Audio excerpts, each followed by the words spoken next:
మొన్నటి current affairs లోని చివరి ప్రశ్నకు సమాధానం. అంతర్జాతీయ అవినీతి వ్యతిరేక దినోత్సవం ఎప్పుడు?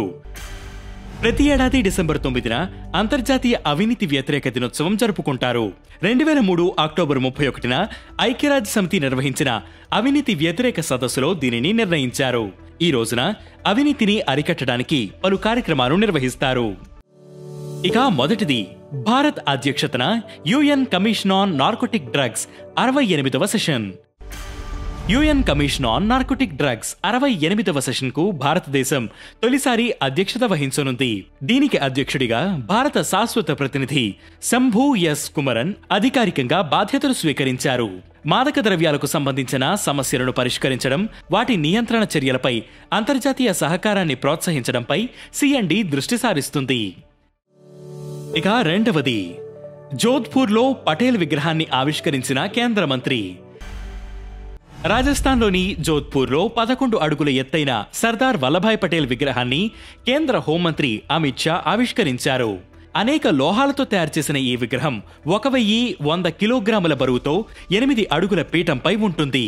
కేంద్ర మంత్రి గజేంద్ర సింగ్ షెకావత్ సహా పలువురు ప్రముఖులు ఈ కార్యక్రమంలో పాల్గొన్నారు.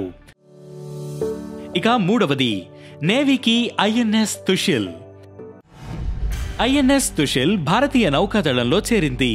రష్యాలోని కాలినిన్ గ్రాడ్లో ఈ నౌకను జల ప్రవేశం చేశారు. ఈ కార్యక్రమంలో రక్షణ మంత్రి రాజ్నాథ్ సింగ్ పాల్గొన్నారు.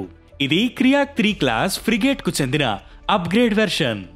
ఐఎన్ఎస్ తుషిల్ 1135.6 ప్రాజెక్టుల్లో భాగంగా ఈ యుద్ధ నౌకలను తయారు చేస్తున్నారు. ఇప్పటికే ఇలాంటి 6 నౌకలు సర్వీస్లో ఉన్నాయి. ఇక నాలుగవది, హిందుస్థాన్ షిప్ యార్డ్ లిమిటెడ్ కు 2 అవార్డులు.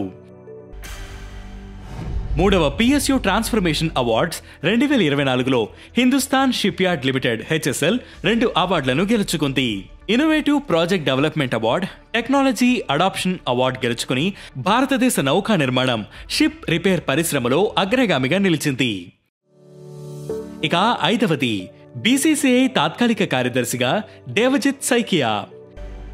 బీసీసీఐ తాత్కాలిక కార్యదర్శిగా దేవజిత్ సైకియా నియమితులయ్యారు.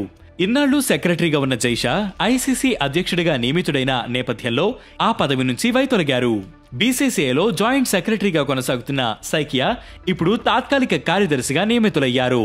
బీసీసీఐకి పూర్తిస్థాయి కార్యదర్శి నియామకం జరిగే వరకు సైకియా ఈ పదవిలో కొనసాగనున్నారు.